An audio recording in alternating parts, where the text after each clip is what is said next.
Hello friends, कैसे हैं आप सब। आज के हम इस वीडियो में देखेंगे कि एक 2.5 किलोवाट की जो हमारी एक ड्यूल फीडर है उसकी कंट्रोल वायरिंग हम देखेंगे और साथ ही साथ उसकी पावर वायरिंग भी देखते हैं। तो पहले फीडर के अंदर अगर हम देखें तो सबसे पहले हम फीडर का इंटरफेस आप देख सकते हैं। देखिए, तो आज हम इस वीडियो में जानेंगे कि सर्किट डायग्राम के हिसाब से इसकी पावर वायरिंग कैसे है और कंट्रोल वायरिंग कैसे है। टोटल एक कंट्रोल डायग्राम को एनालिसिस करते हुए हम पूरे सर्किट कंट्रोल हो या पावर हो पूरी हम आज एक्सप्लेन करेंगे। तो सबसे पहले देखिए, हमारे ड्यूल सर्किट में मेन इम्पोर्टेंट्स जो हमारी इक्विपमेंट्स हैं, क्या क्या हम यूज़ किए गए हैं जिससे एक ड्यूल सर्किट बनता है, किस किस को लेकर। तो सबसे पहले देखा जाए तो ये हमारा एक MCCB है, MCCB हो गया, और ये हमारा एक MCB है जो मिनिएचर सर्किट ब्रेकर के नाम से भी जानते हैं। और ये हमारी दो कंट्रोल कॉन्ट्रैक्टर्स हो गए जो कि हम NONC का यूज़ किया जाता है। और ये हमारा एक LNT का, टोटल ये फीडर ही LNT का, और ये हमारा एक LNT का हो गया कॉन्टैक्टर। और ये हमारा उसके ऊपर जो हम लगाए हैं ये एड ऑन ब्लॉक है, और ये ओवरलोड रिले है। ठीक है, ये ऐसे ही अगर हम डोर पे देखें तो क्या क्या लगा हुआ है। सबसे पहले देखिए, ये हमारा एक इमरजेंसी पुश बटन है और ये टेस्ट के लिए है, जो कि हम कंट्रोल सर्किट टेस्ट हम चेक कर सकें। और ये ऑफ़ है, ये ऑन है, और ये ट्रिप है, जो कि हम तीनों इंडिकेशन दी गई है। और ये हमारा एक सेलेक्टर स्विच है जो कि हम लोकल और रिमोट में कर सकते हैं। और ये एक MCCB की नोब है। ठीक है, तो सबसे पहले हम देखेंगे कि कैसे हम पावर वायरिंग को हम डिस्ट्रीब्यूट कर रहे हैं थ्रू मोटर। तो सबसे पहले हम सर्किट डायग्राम को देखते हुए हम आपको समझाएंगे, एक एक पॉइंट पर आपको समझाएंगे कि किस तरह कौन सी केबल आई है और क्या है। ठीक है, तो देखिए दोस्तों, सबसे पहले आप देखिए, जैसे कि हमारे सर्किट डायग्राम में आप देख सकते हैं कि ये हमारी दी गई है RYB और N। ध्यान से देखिए, RYB और N दी गई है, जो कि हमारे को Q1 में आई है। ये देख सकते हैं, ये Q1 में आई है। उसी तरह देखिए, ये हमारी बस बार है जो RYB, और यहाँ पे एक मेंशन है, देखिए N मतलब होता है न्यूट्रल। तो हमें न्यूट्रल यहाँ पे कोई रिक्वायरमेंट नहीं है, क्योंकि हम मोटर को चलाने के लिए सिर्फ हमें 3 फेज़ ही दरकार है, क्योंकि ये 3 फेज़ की मोटर है। तो देखिए, ये RYB, और देखिए RYB यहाँ से आया Q1, देखिए ये Q1 की मार्किंग की गई है इसमें। और ये RYB यहाँ से निकल करके हमको टोटल आती है यहाँ पे जो मेन कॉन्टैक्टर है, जो हम मोटर को मतलब इसी से सप्लाई दी गई है। तो मेन कॉन्टैक्टर देखिए RYB यहाँ से आई है K2, देखिए यहाँ पे भी मेंशन है K2 से आई है K1 को, K2 से आई है, ये देखिए आप देख सकते हैं यहाँ पे K1 मेंशन किया गया। तो ये K1 हमारी हो गई ओवरलोड रिले। ठीक है, ओवरलोड रिले से निकलते हुए देखिए, ओवरलोड रिले से निकलते हुए हमारी ये 3 मोटर को आ गई। देखिए, तो ओवरलोड से ये निकलते हुए हम सीधे यहाँ पे देखें तो ये देखिए मोटर टर्मिनल्स, जो कि आप देख सकते हैं RYB। ठीक है, इतना आपका क्लियर हो गया। ये है टोटल एक ड्यूल की पावर वायरिंग, जो कि आप देख सकते हैं अच्छे से। देखिए, ये K2 हो गया, ये हमारा ये कॉन्टैक्टर्स को आ गए जो MOC जिसे कहते हैं, फिर ओवरलोड रिले, फिर मोटर को। ये हमारी हो गई एक पावर सर्किट कंप्लीट। जैसे कि हम यहाँ से बस बार से एंट्री हुआ, ये फेज़ हम इससे जैसे ही ऑन करेंगे तो ये कॉन्टैक्टर को जाएगी, और कॉन्टैक्टर ऑपरेट करते ही ये हमको इस फील्ड में आ जाएगी, जैसे हमारी मोटर काम करेगी। तो ये है दोस्तों हमारा एक कंप्लीट ड्यूल का पावर वायरिंग जिसे हम कहते हैं। तो ये है पावर वायरिंग। अब पावर वायरिंग है तो अब इसके टर्मिनल्स भी हम थोड़ा एक बार ध्यान से देखें। तो यहाँ देखिए, टर्मिनल्स यहाँ पे दी गई है, यहाँ टर्मिनल्स 1 से लेके 26 तक दी गई है। उसी तरह से 26 तक दी गई, तो हमको यहाँ 26 तक ही हमारे यहाँ लगाया गया, यूज़ में लिया गया। बाकी ये एक स्पेयर फीडर है जिसको हम अभी यूज़ नहीं कर रहे, बट इन फर्दर में हम इसे भी यूज़ करेंगे। तो जैसे कि आप देख सकते हैं यहाँ पे 1 और 2 जो दी गई है, देखिए 1 और 2 हो गई हमारी AC 110 AC ऑक्सिलरी बस है, जो कि हमारे यहाँ देख सकते हैं 1X और 2X है। ये AC सप्लाई के लिए जो हमारे 110 AC जो आ रही है, जो कंट्रोल सप्लाई होती है। सबसे पहले एक चीज़ अगर हम देखें तो ये इस फीडर में हमें टोटल 2 सप्लाई है। एक हमको जो 3 फेज जा रही है वो, और एक कंट्रोल सप्लाई है। तो कंट्रोल सप्लाई हमारी हो गई 110 AC, जो कि हम सिर्फ कंट्रोल में ही यूज़ होती है। और जितने भी हमारे ये इक्विपमेंट्स लगे हुए हैं, ये जैसे MNX-O ये जो है, और फिर जाके MNX ये 8 की जो कॉन्टैक्टर है, ये टोटल हमारी 110 AC में ही काम कर रही है। तो ये डाउट आप कभी मत रखना कि हमारी सब चीज़ 3 फेज से ही काम कर रही है, ठीक है। तो अभी हम इसका पावर वायरिंग तो हम देख चुके हैं, अब हम इसकी कंट्रोल वायरिंग भी एक बार अच्छे से देख लेते हैं। देखिए दोस्तों, अब हम कंट्रोल सर्किट के बारे में बात करेंगे कि कंट्रोल सर्किट कैसे हम यूज़ किए हैं, क्या इसकी रिक्वायरमेंट्स है, क्या NONC है, सब कुछ हम इस आज डिटेल्स में बात करेंगे, ठीक है। तो सबसे पहले देखिए, ये हमारी कंट्रोल सर्किट की ये एक X1 है, ये X2 है, जो कि हमारी ये एक फेज़ है, एक न्यूट्रल है, ठीक है। जो ये हमारी Q2 से आ रही है, देखिए यहाँ पे Q2 मेंशन किया गया है, Q2। तो देखिए ये हो गई Q2, ठीक है। तो Q2 जब इसको हम ऑन करते हैं तो हमारी ये सर्किट कंप्लीट होती है, और ये हम फेस और न्यूट्रल दोनों एक रिगार्डिंग इसके आगे जा रही हैं, ठीक है। तो हम सबसे पहले देखेंगे, तो हमारी ये फेज़ जाकर ये Q1 101, ठीक है। तो Q1 101 क्या है, सबसे पहले हमको आइडेंटिफाई करना होता है कि ये क्या है, किस तरह से आ रही हैं। तो सब देखिए ये Q1 है, ठीक है, Q1, और यहाँ देखिए 101 जो सीरियल नंबर है वो है Q1 101। ये डायरेक्ट आकर हमको आ रहा है K1 के रीसेट में, जो 95 और 96 है, ठीक है। तो K1 क्या है, तो K1 हम देख सकते हैं, K1 ये एक ओवरलोड रिले है, ठीक है। सब कुछ फीडर में जो भी रहता है सब कुछ टैगिंग किया हुआ रहता है, उसी प्रकार से हमें इसको फॉलो करना पड़ता है। इंडस्ट्री में अगर कुछ भी प्रॉब्लम हो जाती है तो हमें यही सब चीज़ देखकर हमें फॉलो करना चाहिए कि क्या है और किस तरह से हम इसे हम कोई प्रॉब्लम आए तो उसको हम कैसे रेक्टिफाई करें, ठीक है। तो वही देखिए K1 101 95 96। तो यहाँ पर देखिए, यहाँ एक मेंशन होगा, देखिए ये एक 95 है और ये एक 96 है, जो कि K1 देखिए। तो ये हमारी K1 95 96 को जाके ये S2 जो कि इमरजेंसी पुश बटन है, देखिए यहाँ पे क्लियरली मेंशन किया गया है, देखिए emergency push button 106 emergency push button, ठीक है, S2। तो देखिए यहाँ पे एक इमरजेंसी पुश बटन हम जो लगाए आपको हम बाहर से दिखाए थे इंटरफेस, देखिए ये इमरजेंसी पुश बटन है।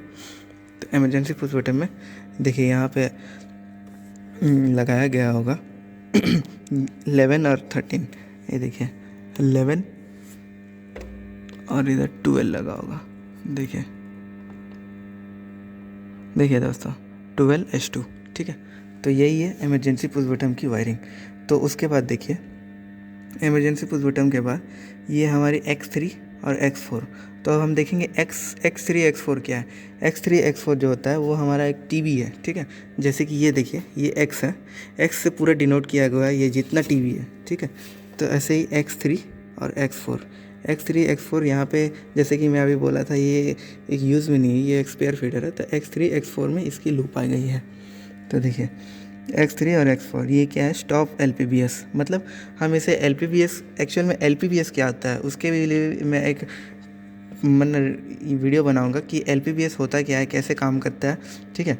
उसके लिए भी एक स्पेसिफिक वीडियो आएगी। तो आप शॉर्ट में जान लीजिए LPBS जो होता है कि लोकल पुश बटन स्विच, मतलब हम फीडर में यहाँ पे काम करते हुए हम कहीं दूर से भी हम फीडर को ऑपरेट कर सकते हैं, उसे हम LPBS कहते हैं। तो इसी के लिए ये 3 और 4 यूज़ की गई है, जो कि आप देख सकते हैं ये 3 और 4।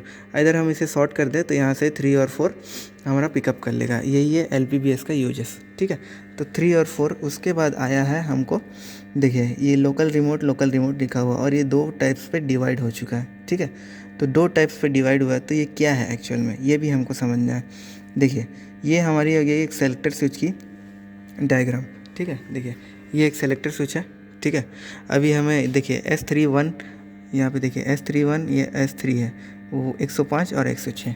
तो देखिए यहाँ पे हमारे सबसे पहले देख लीजिए सेलेक्टर स्विच किसे कहते हैं। सेलेक्टर स्विच ये है, अगर लोकल में है तो हम लोग लोकल में ऑपरेट कर सकते हैं, अगर रिमोट में कर दे तो हम PLC द्वारा ऑपरेट कर सकते हैं, ठीक है। इसकी फंक्शंस इतनी ही है। और इसकी वायरिंग अगर हम देखें तो यहाँ देखिए ये S31 यहाँ पे होगा, देखिए ये S31 है, जैसे कि आप देख सकते हैं X31 और ये 2 यहाँ पे S3 1 की 2 लूप आ गई है जो शॉर्ट की गई है, और यहाँ S3, ये देखिए 2S3 जो कि आप देख सकते हैं, ये 2S3 ये डायरेक्ट जा कर के हमारी X5 और X6 को जा रही है, जो कि स्टार्ट LPBS है। मतलब LPBS से हम स्टॉप भी कर सकते हैं और स्टार्ट भी कर सकते हैं, जो कि ये X5 और X6 में जा रही है। देखिए ये X5 हो गई, ये X6 हो गई। तो देखिए ये X से ये टोटल TB डिनोट की गई है, ये X5 है, ये X6 है। ठीक है, अगर हम चाहें तो यहाँ पे भी एक लूप मार के इसको हम स्टार्ट कर सकते हैं, स्टॉप भी कर सकते हैं। ठीक है, सबसे पहले ये हो गई। उसी प्रकार से फिर X6 के बाद देखिए X7 और X8 इसकी प्रोग्रामिंग हम देखें कि क्या इसकी किस तरह से इसकी की गई है। देखिए X7 और X8 ये हमारा हो गया एक फ्यूचर इंटरलॉक्स। ठीक है, अब फ्यूचर इंटरलॉक्स क्या है, ये आपके मन में डाउट आती होगी। फ्यूचर इंटरलॉक ये होता है कि ताकि हम आगे चल करके कुछ भी हम ऐड ऑन, मतलब हमारे फीडर को कुछ ऐसा इंटरलॉकिंग करेंगे कि जिसके वजह से हमारा फीडर स्टार्ट नहीं हो, उसको फ्यूचर इंटरलॉक कहते हैं। अभी हम फ़िलहाल इसे यूज़ नहीं कर रहे ताकि इसको हम कुछ किए नहीं तो इसको हम यूज़ करते तो कुछ इसकी हम शॉर्ट कर देते हैं वगैरह, ऐसे ही कुछ करते हैं। ठीक है, तो आगे चले हम देखें तो देखिए X7 और X8 के बाद ये डायरेक्टली हमारा आ गया K2। K2 अब क्या है, देखिए K2 हमारा आ गया ये कॉन्टेक्टर K2, इसमें आ गया A1 में और A2। देखिए ये इसकी A1 हो गई है, देखिए, और ये नीचे A2। ठीक है, ये दोनों हो गए A1 A2। और ये क्या है ये भी आप देख सकते हैं दोस्तों, ये एक चौक भी कह सकते हैं इसको, जो कि हमारा एक जितनी बड़ी पैनल है इसमें सब में 110 सप्लाई दी गई है, तो ये एक चौक भी कह सकते हैं। और इसे एक पावर फैक्टर भी मेंटेन करता है ताकि हमारा वोल्टेज जो है ड्रॉप नहीं हो 110 वोल्टेज, इसीलिए इस जिससे हमारे को कॉन्टेक्टर को कोई इफेक्ट ना पड़े, इसीलिए ये हमको ये कनेक्शन की गई है। देखिए इसकी रेजिस्टेंस कैपेसिटर टाइप्स की है, देखिए ये A2 में की गई है और A1 में की गई है, मतलब ये पैरेलल में की गई है दोनों साइड से। ठीक है, और इसी तरह से अभी हम आगे बढ़े तो ये हमारी ये एक सर्किट कंप्लीट हो गई। अब देखिए लोकल रिमोट की और एक साइड, लोकल रिमोट की और एक साइड देखिए, ये देखिए S3 है, S4 है। देखिए ये S3 है और इधर ये S4 है। ठीक है, उसी तरह ये S4 है। तो S4 S3 ये इसके बाद आ गई है X9 और X10। देखिए X9 और X10 ये हमारी कहाँ पे लगी है, ये हमारी NO कम है, और ये हमको लगी है PLC स्टार्ट कमांड और स्टॉप कमांड। PLC से हम स्टार्ट स्टॉप करें इस फीडर को तो वो भी हम कर सकते हैं PLC से स्टार्ट स्टॉप, वो यही है। और उसके बाद ये भी लूप में इसी तरह से आ रही है नीचे, देखिए देख सकते हैं दोस्तों, यही है। और उसके बाद हमारी इंडिकेटर्स हो गई। इंडिकेटर्स कैसे वायरिंग की गई हैं, जैसे कि देख सकते हैं ये K4 K5। अब आपके डाउट आते होंगे ये दोनों क्यों यूज़ की गई है, ये दोनों हम इसलिए यूज़ किए, ये एक ट्रिपिंग सर्किट है। ट्रिप जैसे भी होगा तो ये हेल्दी हो जाएगा, मतलब ये कॉन्टैक्टर ऑन हो जाएगा। ठीक है, जिसकी वजह से हमको इंडिकेट हो जाएगा कि ये ट्रिप हो गई है, और ये इंडिकेटर भी ब्लिंक करने लगेगी कि हमारा फीडर अभी ऑन हो चुका है। ठीक है, उसी तरह से K5 है जो कि हमारा कंट्रोल सर्किट हेल्दी होते ही ये ऑन हो जाएगा। देखिए इसको हम ऑन करते ही ये पिकअप हो गया, देखिए देखें ये पिकअप हो गया। उसी तरह से देखिए फिर हम K2 से 203, देखिए यहाँ पे मेंशन की गया है K2 से 203 61 और 62, जिससे हमारे आ गई है ये एक इंडिकेटर की सिंबल है जो कि G लिखा हुआ है, ये R लिखा हुआ है, ये A। G मतलब हो गया ग्रीन, R का मतलब हो गया रेड, एम्बर का मतलब हो गया हमारा ट्रिपिंग से। ठीक है, तो ग्रीन इंडिकेटर हमारा ऑफ को दर्शाता है, जैसे कि आप देख सकते हैं। हम अब कंट्रोल ऑन कर देते हैं तो देखिए ग्रीन इंडिकेटर हमारा ब्लिंक हो रहा है, जिसकी वजह से हमें पता चलता है कि कंट्रोल अभी हमारा ऑफ, कंट्रोल ऑन है बट हमारा मोटर अभी ऑफ है, अभी हम कुछ भी मेंटेनेंस कर सकते हैं। ठीक है, तो यही दी गई है इसकी कुछ कंट्रोल वायरिंग्स। और अब अगर ध्यान से देखें तो यहाँ पे बहुत सारी कंट्रोलिंग की गई है। ठीक है, कुछ फीडबैक्स है, कुछ IO है, कुछ हमारे मोटर की टर्मिनल्स की गई हैं, जैसे कि आप देख सकते हैं ये मोटर टर्मिनल्स है। अगर हम शॉर्टकट में अभी देखें तो जैसे आप LPBS की यहाँ पे देखिए हमारा फीडर ओके है या नहीं, हम कैसे देखेंगे। हमारा LPBS से हम चेक करें तो देखिए LPBS में हमको यहाँ लगेगा स्टार्ट LPBS 5 और 6। ठीक है, 5 और 6 को अगर हम शॉर्ट करते हैं तो हमारा फीडर एक्टिवेट होना चाहिए। देखिए जैसे यहाँ हमारा हो गया 5 और 6, देखिए 5 और 6 हुआ। सबसे पहले हम इसे MCCB ऑन किए और 5 और 6 यहाँ शॉर्ट किए, लेकिन अभी नहीं हो रहा है। क्यों दोस्तों? इसकी भी एक कारण है। सबसे पहले आप देखिए 5 और 6 को तो हम शॉर्ट कर दिए, बट हम 3 और 4 को शॉर्ट करेंगे तभी 5 और 6 यहाँ से कंटिन्यूटी मिलते ही यहाँ से कंटिन्यूटी हमें आएगी। ठीक है, तो हम ये ट्राई करके देखते हैं। आपको एक LPBS की एक मतलब सिंपल एग्जांपल दे देते हैं, रुकिए। देखिए दोस्तों, अब हम इसको टेस्ट करते हैं कि LPBS हमारा सही है कि ख़राब है, और LPBS से हम ऑपरेट कर सकते हैं कि नहीं। अब हम फीडर की हर मेंटेनेंस करते हैं तो हम LPBS में जाके तो यहाँ से स्टार्ट नहीं कर सकते ना, इसीलिए हम यहीं से चेक कर लेते हैं।